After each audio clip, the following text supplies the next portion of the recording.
Morning guys, and welcome back. And what we're going to be looking at today, following on from the centroid and the circumcenter, is we're now going to look at the orthocentre. If you look at the diagram here, you can see again we have a triangle with 3 vertices or 3 corners.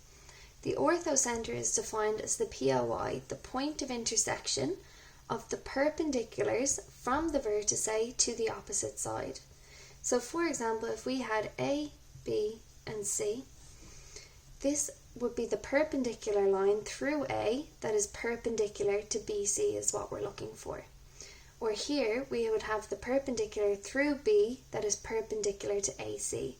So you're always getting the slope of the opposite side, finding the perpendicular and using the opposite point to that side, which is what we're going to look at now in example 1. So example 1 says find the coordinates of the orthocentre of the triangle with vertices 4, 2, minus 2, 5 and minus 1, minus 3. So what I'd see is I'm going to start with A, B and C. So the first thing I always do is draw a rough diagram. So I can see that 4, 2 is going to be on the positive half of my x-axis. So I'm going to say A is equal to 4, 2 and draw my dot here. B is minus 2, 5, which is just going to be higher than A, but further across my negative axis. So B is going to be minus 2 and 5. C is going to be minus 1 and minus 3, so it would be somewhere over here. Okay, now it doesn't matter which sides you use for this, but we need to pick 2 sides to be able to find their perpendiculars. So the first one I'm going to pick is I'm going to pick A and B and find its perpendicular through C. Okay, so I'm picking A and B and going to find its perpendicular through C. So AB, okay, is what I'm looking at here, which means I have the points A is 4, 2 and B is minus 2, 5, which again I label as x1, y1 and x2, y2. Now this is not a mediator, so I don't need to find the midpoint, so I'm going to skip straight to finding the slope, which is step 1. So I have m is equal to y2 minus y1 over x2 minus x1, which means here I have 5 minus 2 over minus 2 minus 4. So 5 minus 2 is 3 over minus 2 minus 4 is minus 6, which means I actually have negative a half as my slope here. And if negative a half is my slope, then my perpendicular slope is going to be 2. Okay, so now I'm going to use my perpendicular slope and I'm going to use the coordinates for C to find the equation of my perpendicular, which is going to be step 2 up over here. So I'm going to use my perpendicular M, which is 2. I'm going to use the coordinates of C, which is minus 1 and minus 3. Which I'm going to label now as x1, y1 and find my equation of a line. So we have the formula y minus y1 is equal to m by x minus x1. So I have y minus by minus 3 is equal to 2 by x minus by minus 1. So we have y plus 3 is equal to 2x, minus by minus 1 is plus 1, by 2 is plus 2. I'm going to bring my letters to one side and my numbers to the other.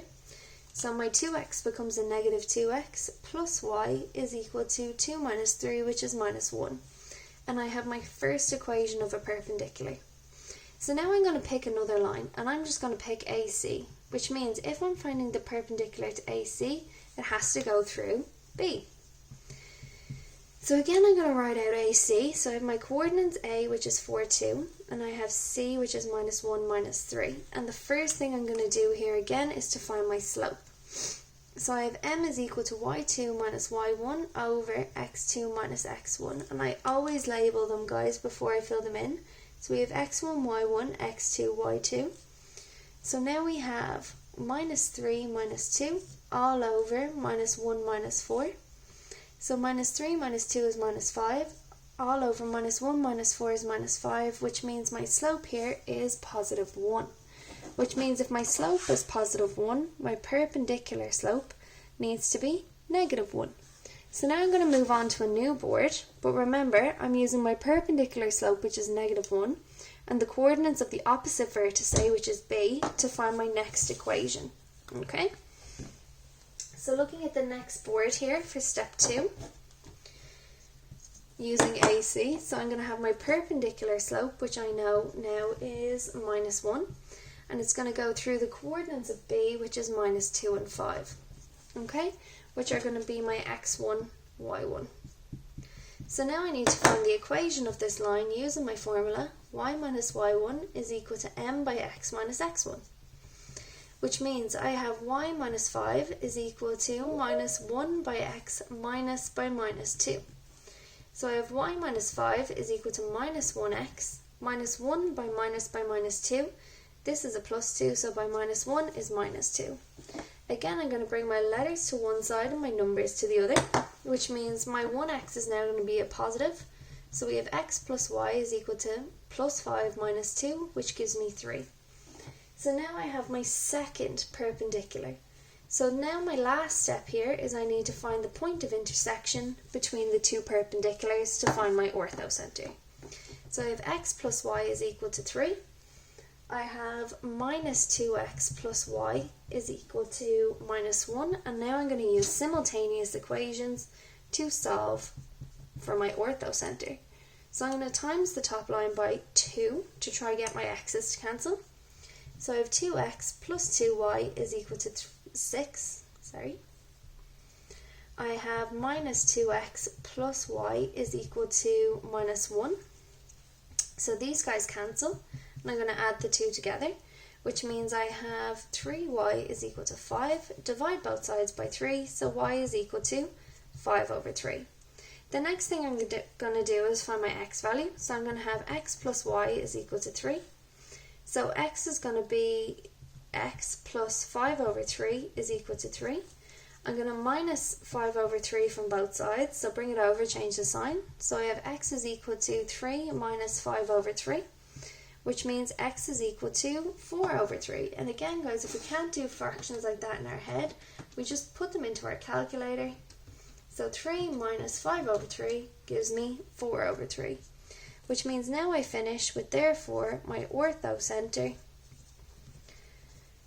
is equal to, and we always have my x value first, which is 4 over 3, and my y value, which is 5 over 3.